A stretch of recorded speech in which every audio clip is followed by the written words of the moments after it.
નમસ્કાર દોસ્તો, welcome to YouTube channel Shiva Jaymin digital class અને હું જયમીન। આજના વિડીયોમાં આપણે ધોરણ 12 ગુજરાતી મીડિયમના ઇકોનોમિક્સ સબ્જેક્ટ અને કોમર્સ સ્ટુડન્ટ માટે રહેશે અને એની અંદર આજે આપણે પ્રકરણ ચોથું લઈશું, બેન્કિંગ અને નાણાકીય નીતિ। બેન્કિંગ શું છે, નાણાકીય નીતિ શું છે તે સમજીશું અને આજના ટોપિકની અંદર જે ટોટલ જે ટોપિક છે એમાં બેંકનો ઉદ્ભવ કેવી રીતના થયો, બેંકનો અર્થ શું છે અને સાથે સાથે બેંકના પ્રકાર કેટલા। તો બેંકના જે પ્રકાર છે બે પ્રકારના છે, એક વેપારી બેંક અને બીજું મધ્યસ્થ બેંક અને ત્યાર પછી નાણાકીય નીતિ। તો આજના ટોપિકની અંદર બેંકનો ઉદ્ભવ કેવી રીતના થયો અને બેંકના પ્રકાર કેટલા, એટલે કે વેપારી બેંક અને મધ્યસ્થ બેંક, એ ટોપિક પર ચર્ચા કરીશું। અને જે નાણાકીય નીતિ જે છે એ આપણે નેક્સ્ટ એનો પાર્ટ 2 વિડીયો બનાવીશું, એમાં ચર્ચા કરીશું। તો ચલો આપણે શરૂઆત કરીએ। જેવી રીતના કે તમે સ્ક્રીન પર જોઈ શકો છો, પ્રકરણ ચોથું બેન્કિંગ અને નાણાકીય નીતિ। બેન્કિંગ અને નાણાકીય નીતિની અંદર બેન્કિંગનો ઉદ્ભવ અને અર્થ, બેંકનું વર્ગીકરણ એટલે તેના પ્રકાર જેવી રીતના કે વેપારી બેંક અને મધ્યસ્થ બેંક। તો વેપારી બેંકના કાર્ય શું અને તેનું અસ્તિત્વ શું છે તે, ત્યાર પછી મધ્યસ્થ બેંક, તો મધ્યસ્થ બેંક એટલે reserve Bank of India, Reserve Bank of ઇન્ડિયાના કાર્ય શું તે। તો આપણે શરૂઆત કરીએ, બેંકનો ઉદ્ભવ અને અર્થ। અંગ્રેજીમાં બેંક શબ્દનો અર્થ જથ્થો કે સમૂહ થાય છે। સંસ્કૃત ભાષામાં બેંકનો મળતો શબ્દ ભાંડ છે, જેનો અર્થ મૂડીનો જથ્થો એમ થઈ શકે। આ શબ્દ પરથી ભંડોળ શબ્દ બન્યો। અંગ્રેજીમાં બેંક શબ્દ ફ્રાન્સ અને ઇટાલીનો શબ્દ બેંકા અથવા બેંક પરથી ઉતરી આવ્યો છે। યુરોપમાં પ્રાચીન સમયમાં સરાફો ધરતી પાટીલ પર નાણાંની લેવડ દેવડ કરતા। પાટલી એટલે કે અહીંયા બીચ કહી શકાય, બીચ એટલે ફોર એક્ઝામ્પલ ગોવા બીચ છે એ પ્રમાણે સરાફો ધરતી પાટલી પર નાણાંની લેવડ દેવડ અને જુદા જુદા પ્રદેશોમાં નાણાંની ફેરબદલી કરતા। આમ પાટલી એટલે કે બીચ પર નાણાંના જથ્થાની ફેરબદલી થતી અને આમ બેંક શબ્દનો અંગ્રેજીમાં ઉપયોગ થવા લાગ્યો। આમ કહી શકાય કે બેંક શબ્દને નાણાંના ભંડોળ સાથે સંબંધ છે। વિશ્વની સૌપ્રથમ બેંક તરીકે સ્પેનમાં 1401માં સ્થપાયેલી બેંક ઓફ બાર્સિલોના ગણાય છે। તમને પૂછી શકે કે વિશ્વની સૌપ્રથમ બેંક કઈ અને કયા વર્ષમાં થઈ અને કઈ કન્ટ્રીમાં થઈ, તો તમે કહી શકો કે સ્પેનમાં, કન્ટ્રીનું નામ સ્પેન, વર્ષ 1401 અને બેંક કઈ સ્થપાઈ, તો બેંકનું નામ છે બેંક ઓફ બાર્સિલો ગણાય છે। જ્યારથી નાનું ચલણ તરીકે સ્વીકૃત પામ્યું ત્યારથી નાણાંનું કાર્ય ફક્ત વિનિમયના માધ્યમ અને મૂલ્યના માપદંડ પૂરતું જ મર્યાદિત ન રહેતા મૂલ્યના સંગ્રાહક તરીકે તેમજ ભવિષ્યના સોદાઓની ચૂકવણી કે વિલંબિત ચૂકવણીના સાધન તરીકે પણ સ્વીકૃત બની। એટલે કે જ્યારથી નાનું ચલણમાં આવ્યું ત્યારથી એનું કાર્ય ફક્ત વિનિમયના માધ્યમ તરીકે નહીં, વિનિમય એટલે અહીંયા આગળ શું આવે, વિનિમયની અંદર સાધનોમાં જમીન, મૂડી, શ્રમ અને નિયોજક, એના વિનિમય તરીકેનું કાર્ય અથવા તેનું માપદંડ પૂરતું જ મર્યાદિત ના રહ્યું, પણ તેને ભવિષ્યમાં કોઈ વસ્તુની ચૂકવણી કરવી અથવા વિલંબિત ચૂકવણીના સાધન તરીકે સ્વીકૃત બન્યું। નાણાંના કાર્ય વધતા નાણાંના મૂલ્યની જાળવણીનો પણ પ્રશ્ન ઊભો થયો। નાણાંનું મૂલ્ય વધ્યું તો તેને જાળવવાનો પણ એક પ્રશ્ન ઊભો થયો। ટૂંકમાં નાણાં આધારિત અર્થવ્યવસ્થામાં નાણાંની સાચવણી, તેની ફેરફેર અને તેના મૂલ્યની જાળવણી માટે કોઈ સંસ્થાની જરૂર પડી।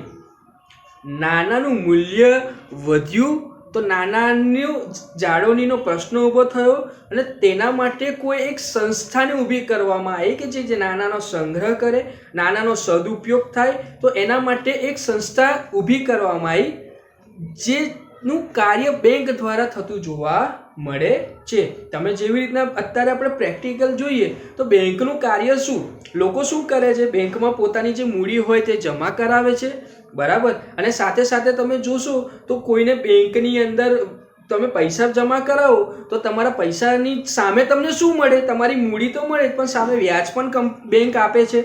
અને સાથે સાથે તમને જેવી રીતના કે ઘરની સામે લોન જોઈતી હોય અથવા નવા ઘર માટે લોન જોઈતી હોય અથવા કોઈને પર્સનલ લોન, વ્યક્તિગત લોન જોઈતી હોય, તો એવી રીતના મૂડી પણ એ લોકો શું કરે છે, આપણને ઉધાર પણ આપે છે।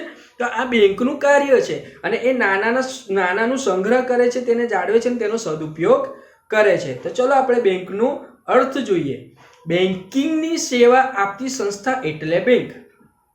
બેંકનો અર્થ શું, તો કે જે બેંકિંગ સેવા આપતી હોય એવી સંસ્થા એને કહેવાય બેંક।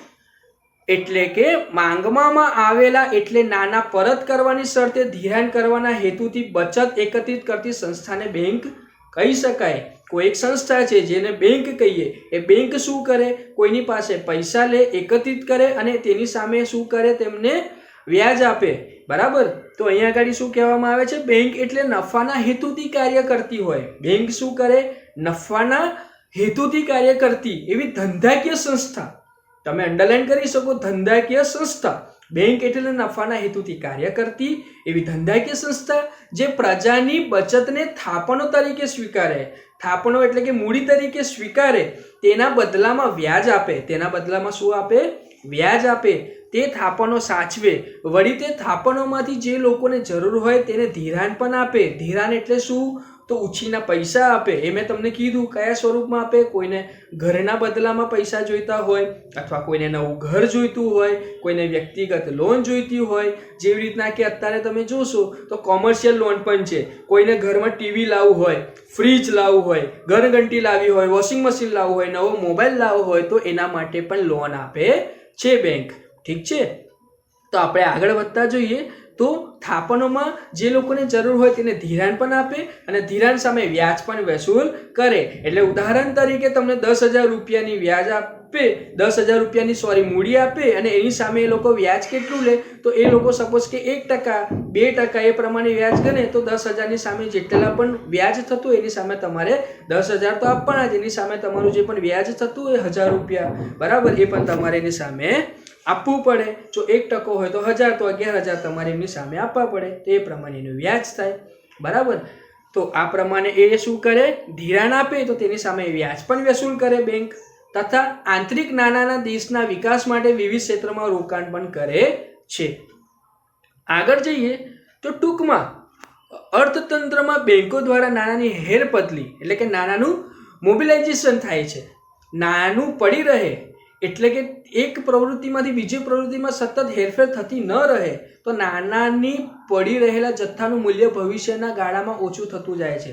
એટલે કે નાણાંને જો ફેરબદલ કરવામાં ના આવે, નાણાંનું સર્ક્યુલેશન માર્કેટમાં ના કરવામાં, નાણું જો એક જ જગ્યાએ પડી રહે તો શું થાય? એનું મૂલ્ય જે છે ઓછું થઈ જાય. એટલે એને શું કરવું પડે? હેરબદલ કરવી પડે. ઠીક છે? તો ભવિષ્યમાં ગાળામાં શું થઈ જાય? નાણાંનું મૂલ્ય ઓછું થઈ જાય તો ફરતા નાણાંનું મૂલ્ય વધતું રહે. એટલે કે નાણાંને શું કરવું પડે? આપણે ફરતું રાખવું પડે નાણાંને. ઠીક છે? તો ચલો આપણે બેંકના મુખ્ય પ્રકાર જોઈએ. બેંકના મુખ્ય પ્રકારમાં પહેલું છે વાણિજ્ય એટલે કે વેપારી બેંક અને બીજું છે મધ્યસ્થ બેંક. તો મધ્યસ્થ બેંક એટલે શું? વેપારી બેંક એટલે શું? તો આપણે પહેલા જોઈએ વેપારી બેંક અને ત્યાર પછી એના કાર્ય શું છે તે જોઈશું. તો આપણે જોઈએ ભારતમાં 1949ની બેન્કિંગ કંપની દ્વારા મુજબ, ભારતમાં 1949ની બેન્કિંગ કંપની દ્વારા મુજબ વેપારી બેંક એટલે એવી સંસ્થા જે બેન્કિંગ અંગેના વ્યવહારો કરે. એટલે કે દેશમાં રોકાણ વધારવા માટે પ્રજાની થાપણો સ્વીકારે. ધ્યાનથી સાંભળજો, દેશમાં રોકાણ વધારવા, દેશમાં ઇન્વેસ્ટમેન્ટ, રોકાણ વધારવા માટે પ્રજાની થાપણ એટલે કે આપણી પાસેથી થાપણ મૂડી શું કરે? એ લોકો સ્વીકારે, લઈ લે અને જે ગ્રાહકને જરૂર પડે ત્યારે પાછી મળે અને જેમાંથી ચેક, ડ્રાફ્ટ, પે ઓર્ડર વગેરે દ્વારા ઉપાડ કરી શકે. એટલે લોકો પાસેથી પૈસા ઉઘરાવે, પૈસા જમા કરે, થાપણો લે અને એની સામે જ્યારે એને જરૂર હોય તો એ ચેક દ્વારા, ડ્રાફ્ટ દ્વારા અથવા પે ઓર્ડર દ્વારા એક વ્યક્તિ શું કરી શકે? પાછું ઉપાડી શકે. ઠીક છે? જેવી રીતના કે અહીંયા લખ્યું છે commercial bank is a one which transacts the business of banking, that is accepting deposit from the people for the purpose of lending or investment, repayable on demand or otherwise and withdrawal by check, draft, order and otherwise. ઠીક છે? જે વસ્તુ ઉપર ગુજરાતીમાં લખી છે એ જ વસ્તુ અહીંયા અંગ્રેજીમાં લખી છે, બીજો કોઈ ફરક નથી. ઠીક છે? અને એ જ વસ્તુ મેં તમને સમજાઈ કે નાનાને શું કરે? થાપણો સ્વીકારે બેંક અને ત્યાર પછી એને જ્યારે જરૂર હોય તો એને પાછું ઉપાડ પણ આપે. અને કેવી રીતના આપે? તો કે ચેક દ્વારા, ડ્રાફ્ટ દ્વારા, પે ઓર્ડર વગેરે દ્વારા. આપણે આગળ જઈએ તો વેપારી બેંક ધંધાદારી એકમ છે. વેપારી બેંક એ ધંધાદારી એકમ છે અને નફા માટે કાર્ય કરે છે. શાના માટે કાર્ય કરે છે? નફા માટે કાર્ય કરે છે. પ્રજા પોતાની બચતો આવી બેંકોમાં જમા કરાવે છે જેને બેંક થાપણના સ્વરૂપમાં સાચવે છે અને તે થાપણો બેંક અન્ય કાર્યમાં રોકે છે. એક રીતે બેંક પ્રજાના પૈસા અન્ય આર્થિક પ્રવૃત્તિમાં વાપરે અને તેથી પ્રજાને તેના બદલામાં થાપણો પર શું આપે છે? વ્યાજ ચૂકવે છે. થાપણોનું એટલે કે મૂડીનું બેંક કોઈ ક્ષેત્રમાં રોકાણ કરી શકે, જેમ કે ખેતીમાં, ઉદ્યોગમાં, ખેતી અથવા ઉદ્યોગના વિકાસ માટેના કાર્યક્રમોમાં વાપરી શકે, અથવા તો સરકારની જામીનગીરીઓના ખરીદી શકે, અથવા જે લોકોને રૂપિયાની જરૂર હોય તેવા લોકોને ધિરાણ આપે, જેવી રીતના home loan, mortgage loan, personal loan, બરાબર, એવી રીતના ધિરાણ આપે. ધિરાણ એટલે કે લોન આપે, રોકાણો કરે ત્યારે બેંકોને નફો કે આવક મળે છે અને ધિરાણોના બદલામાં બેંક વ્યાજ વસૂલ કરીને કમાણી કરે છે. જેવી રીતના આપણી પાસે એટલે કે પ્રજા પાસે જો એ લોકો થાપણો સ્વીકારે એના બદલામાં પ્રજાને શું આપે? વ્યાજ આપે. એવી રીતના જ જો પ્રજાને એ લોકો મૂડી આપે, એ લોકો ધિરાણ આપે, લોન આપે, ઉછીના પૈસા આપે, તેની સામે એ લોકો શું કરે? વ્યાજ વસૂલ કરે. થાપણો સ્વીકારવા માટે જે વ્યાજ દરનો બેંક આપે તેના કરતાં ધિરાણ પર ઊંચો વ્યાજનો દર વસૂલ કરતી હોય છે અને એમાંથી એ નફો કમાય છે. એટલે જેવી રીતના કે આપણી પાસેથી જો 100 રૂપિયા આપણે સપોઝ કે બેંકમાં આપણે જમા કરાયા, બરાબર, ઉદાહરણ છે, 100 રૂપિયા આપણે જમા કરાયા અને 100 રૂપિયાની સામે એ આપણને શું કરે કે વ્યાજ તરીકે 2 રૂપિયા આપણા અકાઉન્ટમાં જમા કરે, ઉદાહરણ તરીકે, તો 102 રૂપિયા થયા. અને એની જ સામે તમે જો બેંક પાસે પૈસા લો, ઉછીના પૈસા લો, 100 રૂપિયા, એક્ઝામ્પલમાં 100 રૂપિયા જ રાખીએ, 100 રૂપિયા તમે ઉછીના લો, તો એની સામે એ લોકો શું કરે? 6 થી 7 રૂપિયા વ્યાજ વસૂલ કરે. એટલે કે તમને વ્યાજ આપે ઓછું, પણ તમારી પાસે જ્યારે વસૂલ કરવાનું આવે તો વ્યાજ એ લોકો શું કરે? વધારે લે. એનાથી એ લોકોને નફો મળે અને તેથી તેમની બેંક જે છે એ ધંધાદારી સંસ્થા ચાલે, બરાબર. તો આમ એ લોકો શું કરે? નફો કમાય. ને આમ બેંક ધંધાદારી સંસ્થા છે, ધંધાદારી સંસ્થા છે કે એક જાતનો એ લોકો બિઝનેસ જ કરે છે, ઠીક છે. કારણ કે એ પ્રોફિટ કમાય તો એ લોકોની બેંકો ચાલે અને એ પ્રમાણે એમને શું કર્યા હોય? બધા એમ્પ્લોયી રાખ્યા હોય, એમના પણ એક્સપેન્સ કાઢવાના હોય અને સાથે સાથે બેંકનું મેનેજમેન્ટ પણ કરવાનું હોય. તો એ પ્રમાણે એ લોકો પ્રોફિટ કમાય તો એ પ્રમાણે એમની બેંક જે છે એ લાંબા સમય સુધીને ટકે, ઠીક છે. તો એ પ્રમાણે આપણે વેપારી બેંકોના કાર્ય જોઈએ. વેપારી બેંકના કાર્યોમાં છે મુખ્ય કાર્ય પહેલું થાપણો સ્વીકારી. થાપણોની અંદર પ્રજા પાસે રહેલી બચતોને બેંક સ્વીકારે છે. ત્યારે મારી પાસે પૈસા, સપોઝ કે મારી સેલેરી છે 10,000 રૂપિયા, એમાંથી મારો ખર્ચો જે છે 7,000 રૂપિયા જેવો થાય છે આખા મહિનાનો, અને 3,000 રૂપિયા જો મારી બચત થતી હોય તો 3,000 રૂપિયા શું કરવું કે ભાઈ ચલો બચત થાય છે તો આપણે બેંકમાં જમા કરીએ. તો બેંકનું કામ શું છે? થાપણો સ્વીકારી. પ્રજા પાસે રહેલી બચતોને બેંક સ્વીકારે છે અને તેને થાપણોના સ્વરૂપમાં સાચવે છે. થાપણોના સ્વરૂપમાં સાચવે છે. વળી પ્રજાની બચતો પોતાની પાસે રાખે એટલે તેને વ્યાજ ચૂકવે છે. એટલે ફરીથી એકની એક વસ્તુ આવે છે કે પ્રજા પાસે થાપણો લે છે અને એના બદલામાં વ્યાજ ચૂકવે છે. બીજા શબ્દોમાં કહીએ તો થાપણોના સ્વરૂપમાં પ્રજાને બેંક ધિરાણ આપે છે, જેના બદલામાં બેંક વ્યાજ ચૂકવે છે. ઓકે. ત્યાર પછી આપણે જોઈએ થાપણો મુખ્યત્વે 3 પ્રકારની હોય. થાપણો મુખ્યત્વે કેટલા પ્રકારની હોય? 3 પ્રકારની હોય. એક ચાલુ ખાતાની થાપણો એટલે એને આપણે કરંટ અકાઉન્ટ કહીએ. Generally saving account, current account, એવી રીતના આપણે બેંકમાં જઈએ તો આપણે કહીએ કે ભાઈ સેવિંગ અકાઉન્ટ ખોલાવો. અમુક લોકો કરંટ અકાઉન્ટ ખોલાવે, જે લોકો ધંધાદારી હોય, બિઝનેસ કરતા હોય, જે લોકોને રોજના પૈસા લેવડ દેવડ કરતા હોય, એ લોકો શું કરે? ચાલુ ખાતું ખોલાવે, જેને કરંટ અકાઉન્ટ પણ કહેવાય, ઠીક છે. તો ચાલુ ખાતાની થાપણો જોઈએ તો આ ખાતું ધંધા, પેઢી કે વ્યક્તિના નામે ખોલવામાં આવે છે. આ ખાતું કોના નામે ખોલવામાં આવે છે? ધંધાના નામે, પેઢીના નામે અથવા વ્યક્તિના નામે ખોલવામાં આવે છે. એમાં રખાતી રકમો થાપણો એટલે કે નાનું, બધા પ્રકારની થાપણો કરતાં વધુ તરલ હોય છે. જે ધંધા માટે દિવસમાં જેટલી વાર ઉપાડ કરવો હોય તેટલી વાર તમે ઉપાડ કરી શકો કરંટ અકાઉન્ટમાં. આ ખાતાદારને ચેકબુક મળે છે.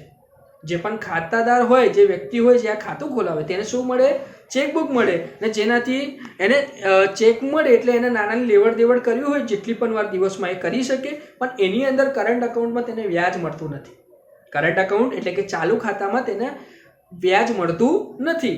ઉપરથી બેંક તેમની પાસે અમુક પ્રકારનો ચાર્જિસ વસૂલ કરે છે. બેંક શું કરે છે? અમુક પ્રકારનો ચાર્જિસ વસૂલ કરે છે. આ ખાતામાં જમા રકમ કરતાં અતિરિક્ત ઉપાડ પણ ધંધા માટે કાયદા મુજબ કરી શકાય છે. ઠીક છે. ત્યાર પછી છે બચત ખાતું એટલે કે સેવિંગ ખાતું. સેવિંગ ખાતું કોના માટે હોય કે જે લોકો લાંબા સમય માટે બચત કરવા માંગતા હોય, જે લોકો રોજે રોજ પૈસાની લેવડ દેવડ ના કરતા હોય તે લોકો માટે છે બચત ખાતું એટલે કે સેવિંગ એકાઉન્ટ. આ ખાતામાં વ્યક્તિઓ પોતાની ટૂંકા ગાળા માટેની બચતો રાખે છે. જ્યારે પૈસા પાછા જોઈએ ત્યારે ચેકબુક દ્વારા ઉપાડી શકે. વળી આવી થાપણો પર તેમને વ્યાજ પણ મળે છે.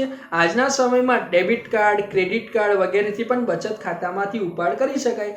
જે રીતના કે અત્યારે લોકો શું કરે, જનરલી પહેલાં કેવું હતું કે તમે બેંકમાં લાઇનમાં ઊભા રહો, ત્યાર પછી સ્લીપ ભરો, સ્લીપ ભરીને તમે એને આપો, જે પણ અકાઉન્ટન્ટ હોય એ આપે, એ ચેક કરે, ત્યાર પછી તમને કેશ આપે, એ પ્રમાણે ચાલતું હતું. અત્યારના યુગની અંદર તમે જોશો તો ડેબિટ કાર્ડ છે. ડેબિટ કાર્ડ તમે એટીએમમાં જાઓ, સ્વાઇપ કરો, પિન નંબર નાખો, તમને પૈસા મળી આવે. એવી રીતના અત્યારે તો ગૂગલનો જમાનો છે, ઓનલાઈનનો જમાનો છે. એક અકાઉન્ટમાંથી બીજા અકાઉન્ટમાં તમે પૈસા પણ ટ્રાન્સફર કરી શકો, ફોનપેથી, ગૂગલ પેથી, બરાબર. બીજી બહુ બધી અન્ય એપ છે, NEFT3, એમાંથી તમે કરી શકો. ઠીક.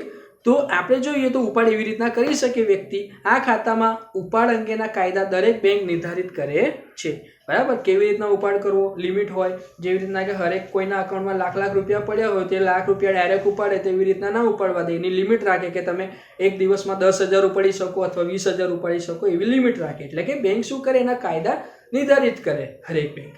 ઠીક છે. ચલો, ત્યાર પછી આપણે રિકરિંગ ખાતાની સગવડ જોઈએ. બચત ખાતાની થાપણો છે, એની અંદર જ રિકરિંગ ખાતાની પોઈન્ટ છે. આ થાપણો પર બચત ખાતાની થાપણોનો એક પ્રકાર જ છે.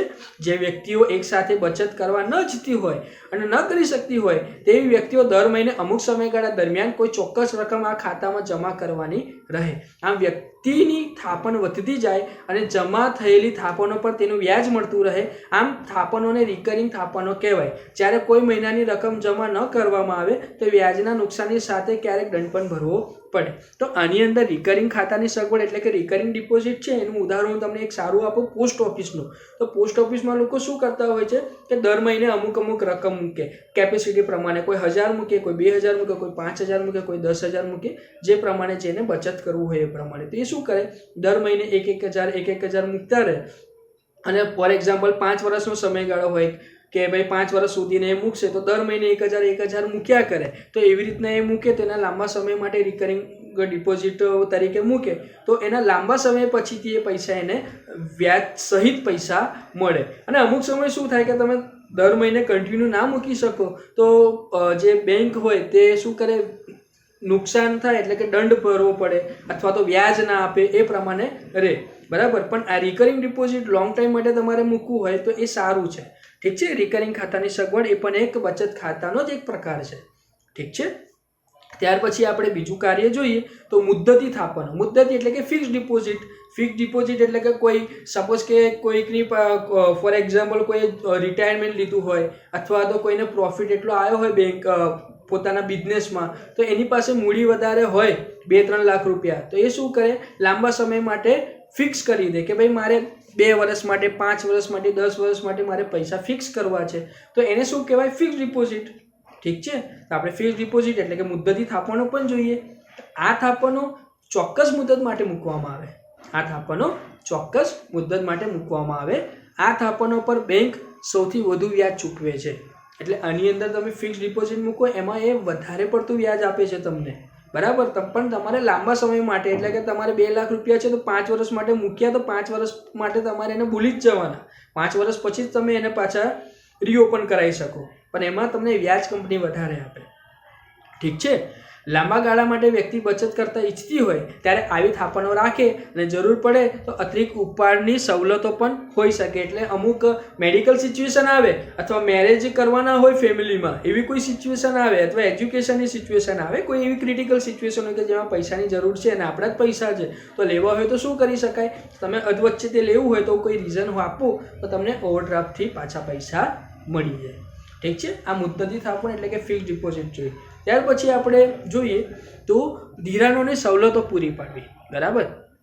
વેપારી બેંકોનું જે કાર્ય છે એમાં બીજું આપણે કાર્ય જોઈએ તો ધિરાણની સવલતો પૂરી પાડવી. ધિરાણ એટલે મેં તમને કીધું એક જાતનું લોન કહેવાય, બરાબર. લોનની અંદર મેં તમને ઉદાહરણ પણ પહેલાં આપ્યું, જેવી રીતના કે ઘરની સામે લોન અથવા નવા ઘર માટે લોન જોઈતી હોય, વ્યક્તિગત લોન, કોમર્શિયલ લોન, તો એ ધિરાણ એટલે કે લોન તમે કહી શકો. ધિરાણોની સવલતો પૂરી પાડવી. અર્થતંત્રમાં ધંધા માટે કે અન્ય કારણો માટે રોકાણકર્તાઓને, વ્યક્તિઓને, ખેડૂતોને અથવા અન્ય વર્ગના લોકોને નાણાંની જરૂર પડે, બરાબર. કોઈ મોટો બિઝનેસમેન જેને ઇન્વેસ્ટમેન્ટ કરવું છે તો એને પૈસાની જરૂર પડે તો એ પણ બેંક પાસેથી લોન લઈ શકે, ધિરાણ લઈ શકે, બરાબર.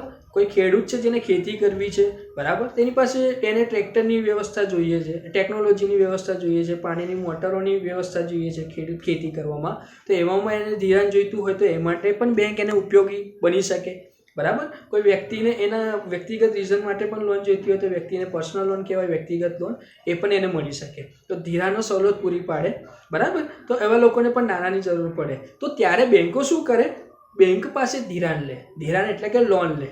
બેંક વ્યાજ લઈને વિવિધ પ્રકારનું ધિરાણ પૂરું પાડે છે. વ્યાજ, ઇન્ટરેસ્ટ કહી શકાય, બરાબર. કારણ કે અમુક શબ્દ એવા હોય છે કે જે તમે રૂટીનમાં યુઝ કરતા હો અંગ્રેજીમાં, અને અમુક શબ્દ હોય જે તમને ના ખ્યાલ આવે, એટલા માટે હું એવી રીતના યુઝ કરું છું કે તમને ખ્યાલ આવે કે ભાઈ ધિરાણ એટલે કે લોન, વ્યાજ એટલે ઇન્ટરેસ્ટ, તમને સમજવામાં સરળ પડે એના માટે, બીજું કંઈ નથી. વ્યાજ લઈને વિવિધ પ્રકારનું ધિરાણ પૂરું પાડે છે. સમયના સંદર્ભમાં ધિરાણ ટૂંકા ગાળાનું, મધ્ય ગાળાનું કે લાંબા ગાળાનું હોઈ શકે. જેવી રીતના તમે વ્યક્તિગત લોન લો 1 વર્ષ માટેની હોઈ શકે, તમે ઘરની સામે લોન લો તો એ 15 વર્ષ માટે પણ હોઈ શકે, ઠીક છે.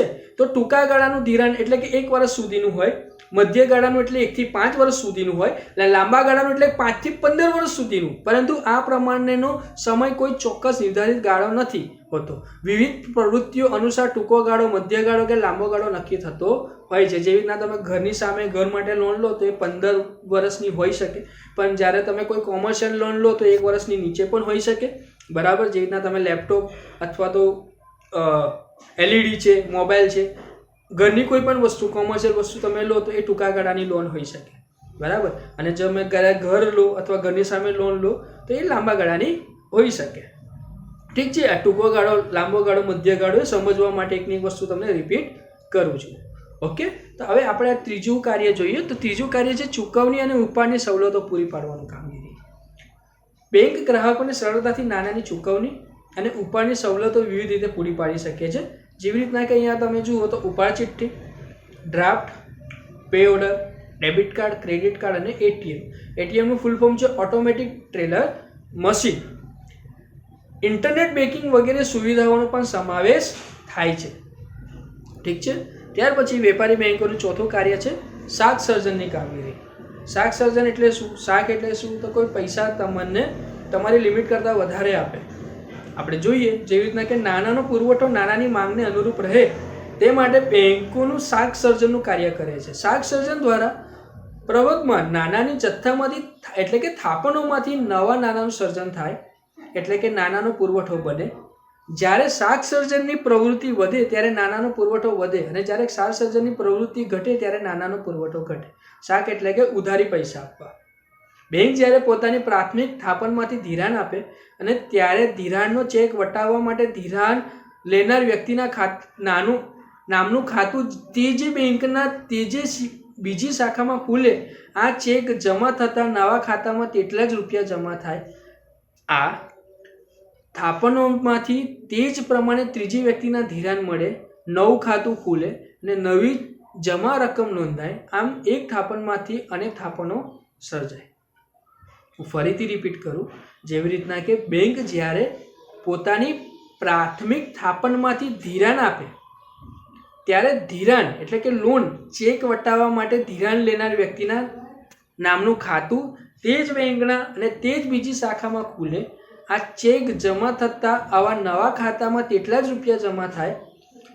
આ વિતૃપ્ત થાપણમાંથી તે જ પ્રમાણે ત્રીજી વ્યક્તિને ધિરાણ મળે, નવું ખાતું ખુલે અને નવી જમા રકમ નોંધાય. આમ એક થાપણમાંથી અનેક થાપણો સર્જાય છે. બીજી બાજુ દરેક ધિરાણ લેનાર વ્યક્તિ પોતાના ખાતામાં જમા થયેલા ધિરાણના નાણાંનો ઉપાડ કરીને વાપરે ત્યારે અર્થતંત્રમાં નાણાંનો પુરવઠો વધે. એટલે એક વ્યક્તિ પાસેથી તમે ધિરાણ લો, બીજી વ્યક્તિને આપો, બીજી વ્યક્તિ પાસેથી ધિરાણ લો, ત્રીજી વ્યક્તિને આપો. એ પ્રમાણે જો ધિરાણો ચાલ્યા કરે તો એ પ્રમાણે અર્થતંત્રનું જે એક્ટિવિટી છે એ શું કર્યા કરે? સતત ને સતત કન્ટિન્યુઅસ ચાલ્યા કરે, બરાબર. થાપણોની પૂરેપૂરી રકમ જેટલું ધિરાણ કોઈ પણ બેંકના કાયદાની અનુસાર આપી શકાતી નથી. દરેક થાપણોના અમુક ટકા અનામત રાખીને બાકીની રકમમાંથી જ ધિરાણ આપવામાં આવે, જેને રોકડ અનામતનું પ્રમાણ કહેવાય. થાપણની પૂરેપૂરી રકમ જેટલું ધિરાણ કોઈ પણ બેંક કાયદાના અનુસાર આપી શકતી નથી. બરાબર, એટલે કે તમારી પાસે 1 લાખ રૂપિયા પડ્યા હોય ને એની સામે તમારે લોન જોઈતી હોય તો તમને 1 લાખની સામે 1 લાખ પૂરા ના આપી શકે, પણ 1 લાખની સામે તમને જેવી રીતના કે શાખ મેં તમને કીધું કે તમારા અકાઉન્ટમાં પૈસા પડ્યા છે પણ તમારે એના ઉપર પૈસા જોઈતા હોય, વ્યાજ લોન જોઈતી હોય તો 1 લાખ રૂપિયા પડ્યા છે એની સામે તમે 70,000 60,000 એવા આપી શકે. બરાબર, એટલે કહેવામાં આવે છે કે થાપણની પૂરેપૂરી રકમ જેટલું ધિરાણ કોઈ બેંક કાયદા અનુસાર આપી શકતી નથી. દરેક થાપણના અમુક ટકા અનામત રાખીને બાકીની રકમમાંથી જ ધિરાણ આપવામાં આવે. 1 લાખમાંથી 60,000, બાકીના 40,000 નહીં. અને જે રોકડનું અનામત પ્રમાણ કહેવામાં આવે, 40,000નો જે ડિફરન્સ આવે, હું ફરીથી રિપીટ કરું, 1 લાખ રૂપિયા સપોઝ કે અકાઉન્ટમાં પડ્યા છે અને એમાંથી તમને એ ધિરાણ તરીકે 60,000 રૂપિયા આપે તો બાકીના 40,000 રૂપિયા જે રહે એ રોકડ અનામતનું પ્રમાણ કહેવાય. અહીંયા આગળ તમને એક એક્ઝામ્પલ આપ્યું છે. એક્ઝામ્પલ જુઓ તો ધારો કે પ્રાથમિક થાપણ 1,000ની છે અને રોકડ અનામતનું પ્રમાણ કાયદેસર રીતે 20% હોય તો બેંક 1,000ના 20% એટલે સાર સર્જનની અહીંયા આગળ તમે જોશો તો કેટલું થાય છે, 1,000ની થાપણ કરશે. બરાબર, તો 1,000ના 20% એટલે જે ડિફરન્ટ અમાઉન્ટ જે છે બરાબર એ 200 રૂપિયા શું રહેશે, એની અનામત રહેશે. બરાબર, અને બાકીના જે 800 રૂપિયા જે છે એ શું થશે, સાર સર્જન થશે. એટલે કે 1,000ની પ્રાથમિક થાપણમાં 5,000 જેટલું સાર સર્જન થઈ શકે. બીજા શબ્દોમાં બેન્કિંગ વ્યવસ્થામાં 1,000ના નાણાંનું જથ્થામાંથી 5,000નો પુરવઠો બનશે. આમ 4,000 જેટલા નવા નાણાંનું સર્જન થાય. અહીં એક કોષ્ટક આપ્યું છે, આપણે કોષ્ટક સમજીએ.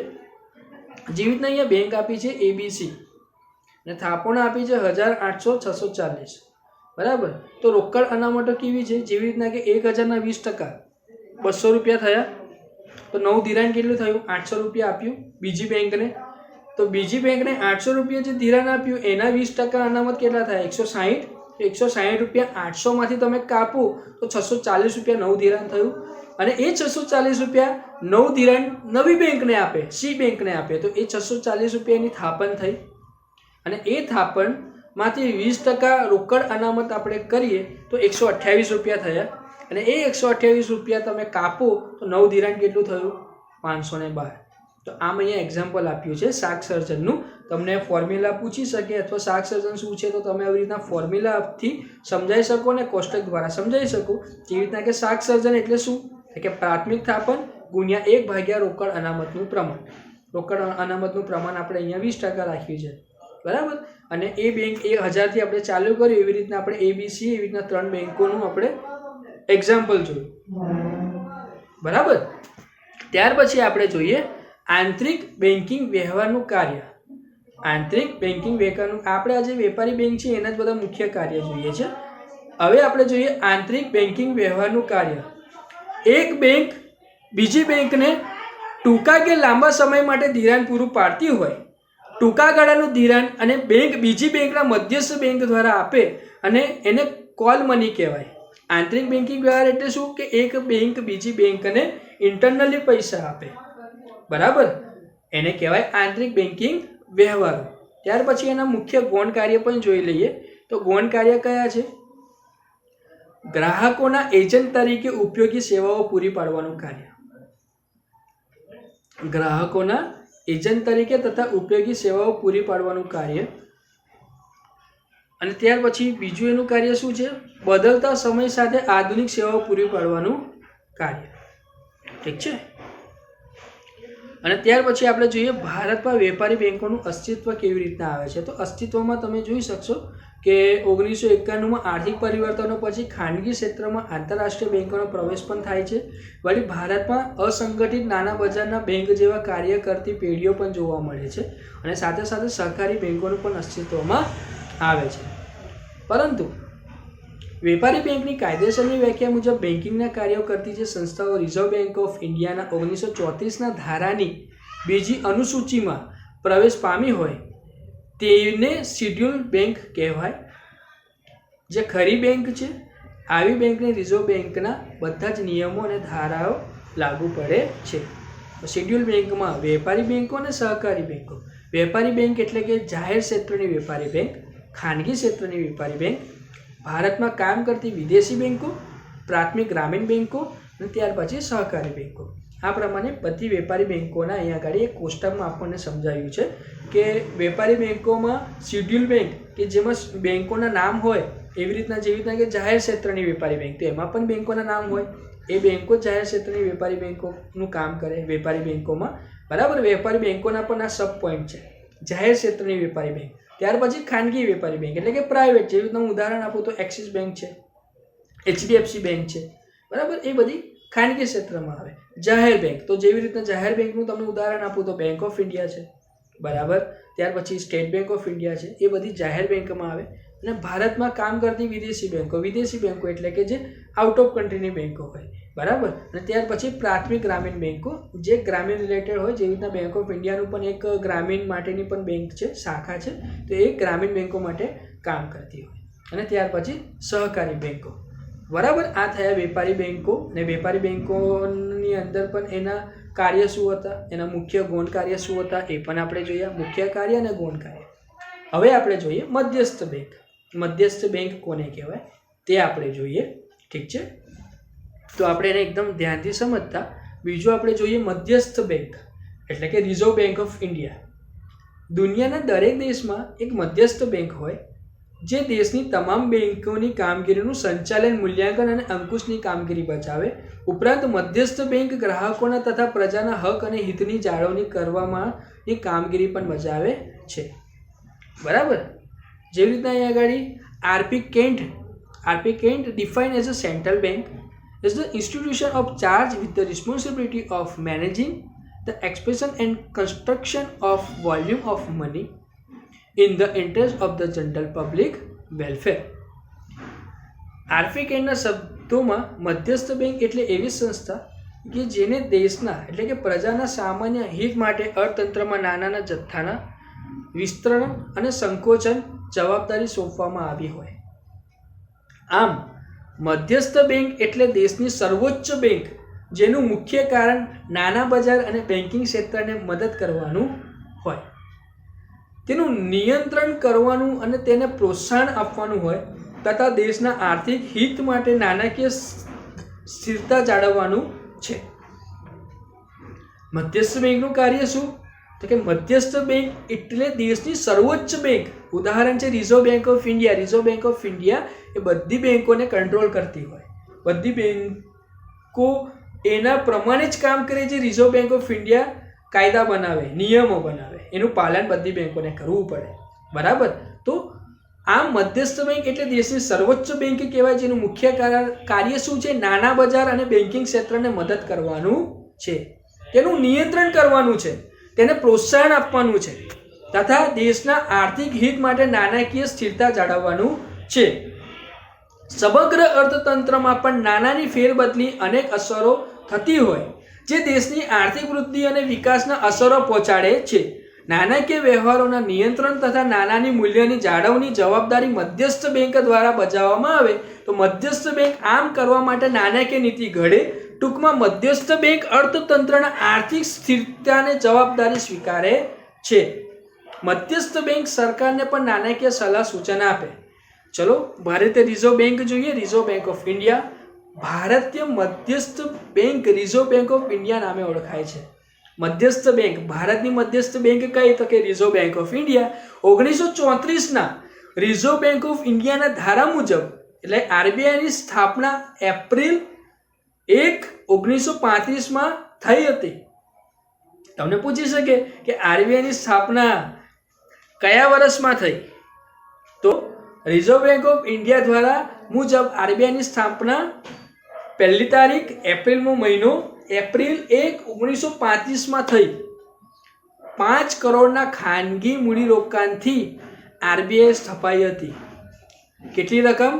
રૂપિયા 5 કરોડના ખાનગી મૂડીરોકાણથી આરબીઆઈ સ્થપાઈ હતી. જાન્યુઆરી 1, 1949માં આરબીઆઈનું રાષ્ટ્રીયકરણ કરવામાં આવ્યું. એની સ્થાપના 1935માં થઈ.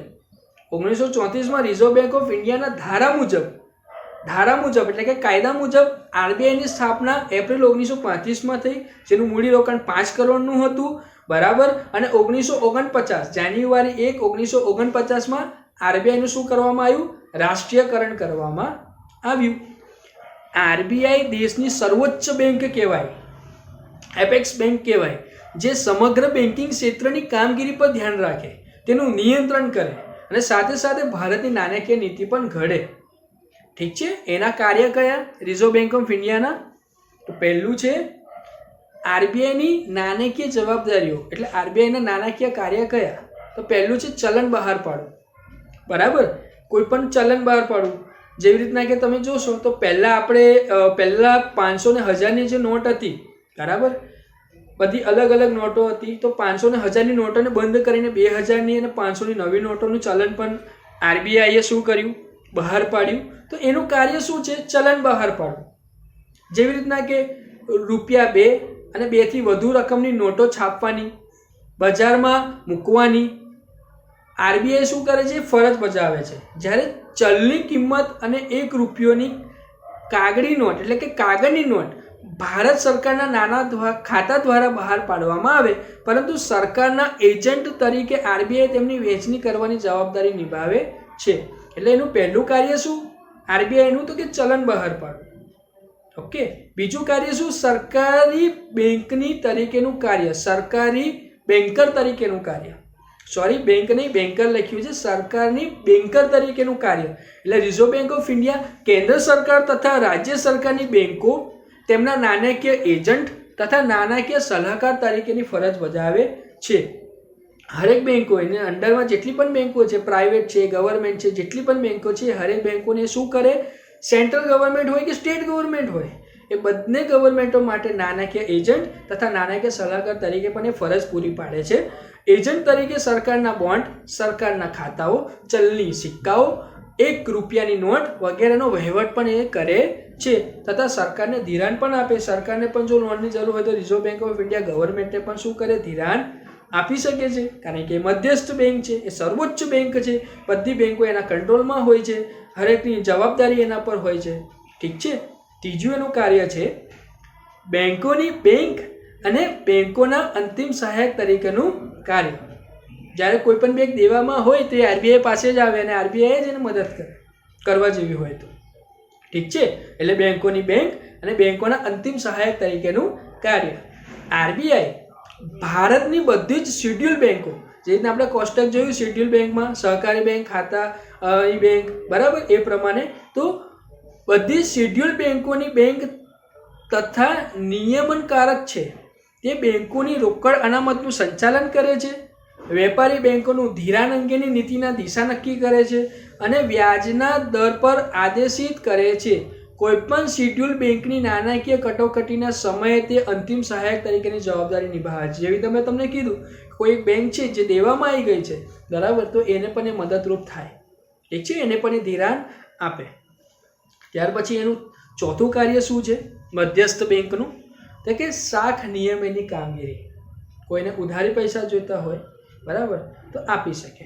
નાણાકીય નીતિના વિવિધ સાધનોની મદદ વડે આરબીઆઈ વેપારી બેંકની શાખ સર્જનની પ્રવૃત્તિ તથા નાણાંનું પુરવઠાનું નિયમન પણ કરે છે. પાંચમું કાર્ય છે વિદેશી હુંડિયામણની જાળવણી કરવું. વિદેશી હુંડિયામણ એટલે આઉટ ઓફ કન્ટ્રીમાંથી આવેલી મૂડી, એનું પણ શું કરવું? જાળવણી કરવી. વિદેશી હુંડિયામણ કોને કહેવાય? વિદેશી હુંડિયામણની જાળવણીનું કાર્ય એટલે જ્યારે હુંડિયામણનો દર કાયદાકીય રીતે સ્થિર રાખવામાં આવે, કાયદાકીય રીતે સ્થિર રાખવામાં આવે ત્યારે આરબીઆઈ હુંડિયામણનો દર નક્કી કરે. જ્યારે વિદેશી હુંડિયામણનો દર બજારમાં તેની માંગ અને પુરવઠાના આધારે નક્કી થતો હોય ત્યારે આરબીઆઈ બજારમાં વિદેશી હુંડિયામણની ખરીદી કે વેચાણ કરીને વિદેશી હુંડિયામણની સરખામણી ભારતના રૂપિયાનું મૂલ્ય જાળવે. આમ આરબીઆઈ ભારતના ચલણનું મૂલ્ય અન્ય દેશોના ચલણની સામે જાળવવાનું કામગીરી કરે. જેવી રીતના યુરોપ, ડોલર, પાઉન્ડ એવીમાં વિદેશી હુંડિયામણ હોય તો એની સામે આપણું રૂપિયાનું અસ્તિત્વ પણ રાખે, એની જાળવણી પણ મધ્યસ્થ બેંક કરે.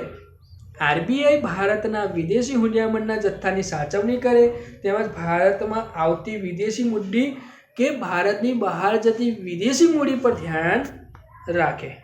એ જ પ્રમાણે એના બિન નાણાકીય કાર્ય પણ આપણે જોઈ લઈએ કે એના બિન નાણાકીય કાર્ય કેવા છે. જેવી રીતના કે નિયમન અને દેખરેખની કામગીરી અથવા તો પ્રોત્સાહનના કાર્ય, એ એના બિન નાણાકીય કાર્યો થયા. ઠીક છે. તો બિન નાણાકીય કાર્યમાં પહેલો છે નિયમન અને દેખરેખની કામગીરી. આરબીઆઈ ભારતના સમગ્ર મૂડી બજાર અને નાના બજારની કામગીરીની દેખરેખ અને નિયમન કરે છે, જેમાં વેપારી બેંકોની શાખાઓનું વિસ્તરણ, કામ કરવાની પદ્ધતિ, બેંક સિવાયની નાણાકીય સંસ્થાઓ તથા સહકારી બેંક કામગીરી વગેરે પર ખાસ ધ્યાન રાખે. ત્યાર પછી તેને પ્રોત્સાહન પણ કરે. તો આમ દેશમાં આજે પણ અનેક લોકોના બેંકોમાં ખાતા ખોલવાયા નથી. ઘણા લોકો તેની ધિરાણ માટે, જરૂરિયાતો માટે અસંગઠિત નાના બજાર પર આધારિત છે. ધંધાની ચૂકવણીઓ ચેકના બદલે કેશ દ્વારા કરે છે, જેથી વિનિમય ખરી નોંધ થઈ શકતી નથી અને તેથી નાણાંનું મૂલ્ય તેમજ રાષ્ટ્રીય આવક સાચા પ્રમાણમાં જાણવાની મુશ્કેલીઓ થાય છે. આથી આરબીઆઈ લોકોના આ અંગેની જાગૃતતા લાવવાનો પ્રયત્ન કરે. ગામડાઓમાં બેંકોની વધુ શાખાઓ ખોલાય તેવો પણ પ્રયત્ન કરે. વધુ લોકો સંગઠિત નાના બજારમાં આવે અને તે માટે સતત પ્રયાસો કરે. વળી લોકોના હિત માટે સહકારી બેંકો પણ પ્રોત્સાહન આપે. જેવી રીતના કે આપણે જોઈએ તો મોદી સરે પ્રધાનમંત્રી જનધન યોજના એને જ્યારે આવી રીતના રિઝર્વ બેંક ઓફ ઇન્ડિયા હોય એ જાહેરાત કરે ને એ પ્રમાણે શું કરે, જે પણ પ્રજા છે જેને જાણ નથી, જેને જાણમાં આવે એ લોકો શું કરે, અકાઉન્ટ ઓપન કરાવે. અને અકાઉન્ટ ઓપન કરાવે તેનાથી લોકો કેશમાં ટ્રાન્ઝેક્શન ઓછું કરે અને કેશમાં ટ્રાન્ઝેક્શન ઓછું કરે તો જે રિયલ ટ્રાન્ઝેક્શન આખા અર્થતંત્રમાં આપણું થતું હોય તે આપણને ફેક્ટ ખબર પડે એ કેટલું થાય છે. ઠીક છે. તો આ પ્રમાણે શું કરે, પ્રોત્સાહનનું કામ કરે. બરાબર. ત્યાર પછીથી એનું બિન નાણાકીયમાં ત્રીજું કાર્ય શું છે તો કે સમાવેશી વિકાસ માટેના પણ કાર્ય કરે. સમાવેશી વિકાસ માટેના કાર્ય એટલે શું તો કે ભારતમાં આર્થિક ભિન્નતા થતાં ગ્રામીણ શહેરી ભિન્નતા વધુ હોવાના કારણે જ્યારે નાણાકીય અથવા તો આર્થિક પરિવર્તનો આવે ત્યારે દરેક વર્ગોના લોકો અને એકમોના આવા પરિવર્તનનો લાભ મળવો જરૂરી હોય. તો આરબીઆઈ આ માટે બેન્કિંગ ક્ષેત્ર સતત પ્રયાસ કરતી રહે. ધિરાણ માટેની અગ્રિમતા ધરાવતા ક્ષેત્રમાં જેવા કે ખેતી, નાના કદના ઉદ્યોગો, સ્વરોજગારો તેમજ પરંપરાગત ગૃહ ઉદ્યોગો વગેરે માટે ખાસ ધિરાણ વ્યવસ્થા ઊભી કરે. બરાબર. ખેતી માટેના ક્ષેત્ર મેં તમને કીધું, નાના કદના ઉદ્યોગો જે લોકો નાના ઉદ્યોગો કરે છે. બરાબર. અથવા તો બીજા જે છે પરંપરાગત ગૃહ ઉદ્યોગો. બરાબર. નાના કદના ઉદ્યોગો એટલે કે જે ઘરકામમાં મહિલાઓ કરતા હોય નાના કામો. જેવી રીતના કે હું તમને નાના ઉદ્યોગોનું આપું તો અમુક લોકો ઘરમાં બેસીને રાખડીઓ હોય તો રાખડી બનાવતા હોય. બરાબર. એ એક નાના કદના ઉદ્યોગોમાં આવી ગયું. અથવા તો પછીથી સિલાઈનું કામ હોય એવું બધું કરતા હોય એ. અથવા બીજા પરંપરાગત ગૃહ ઉદ્યોગો. પરંપરાગત ઉદ્યોગ એટલે એવી રીતના કે કોઈનું ફોર એક્ઝામ્પલ કોઈના દાદા હોય કે જેમને નાની એક ડેરી ખોલી હોય, દૂધ આપતા હોય, એમાં શ્રીખંડ હોય, દહીં હોય, જે પણ દૂધની જે આઈટમ હોય એ વેચતા હોય તો એનો પરંપરાગત જે ગૃહ ઉદ્યોગ છે તેને જાળવતા હોય તો એવા બધાને પણ એ લોકો શું કરતા હોય છે, ધિરાણ આપે અને એને મદદ કરતા હોય છે. તો આવા ઉદ્યોગો માટે પણ ખાસ ધિરાણ વ્યવસ્થા ઊભી કરે. લોકોમાં બેન્કિંગ અને નાના વ્યવસ્થાઓ વિશેની જાણકારી અને જાગૃતતા વધે તે માટે પણ પ્રચાર કરે, માર્કેટિંગ કરે. હાલના સમયમાં પ્રધાનમંત્રી જનધન યોજના, મેં જેમ તમને એક્ઝામ્પલ આપ્યું એવી રીતના હાલમાં સમયમાં પ્રધાનમંત્રી જનધન યોજનાનું સંચાલન આરબીઆઈ જ કરે છે. વળી બેન્કોના ગ્રાહકોના હિત અને હકની જાળવણી પણ કરે છે. બેન્કિંગ પ્રવૃત્તિઓના સુધારાઓ તથા સંશોધનો વેગ આપવા માટે આરબીઆઈ દરેક પ્રકારના નાણાકીય આંકડાઓ તથા નિષ્ણાતોના લેખો પોતાની વેબસાઇટ ઉપર મૂકે અને જે દરેક વ્યક્તિઓ વિના મૂલ્યે પ્રાપ્ત થઈ શકે. તો આ પ્રમાણે આપણે પોઈન્ટ જોયા. જે નાણાકીય નીતિ છે આપણે પાર્ટ 2 સેકન્ડ બનાવીશું, એમાં આપણે જોઈશું. અને હું આશા રાખું છું કે તમને સમજ પડે છે. કોઈ પણ તમને કન્ફ્યુઝન કંઈક લાગે તો તમે કમેન્ટ કરી શકો છો. ઠીક છે. અને આ ચેનલને તમે લાઇક, સબસ્ક્રાઈબ અને કમેન્ટ કરતા રહેજો અને શેર કરતા રહેજો. ઠીક છે. મળીએ. સૌને હર હર મહાદેવ.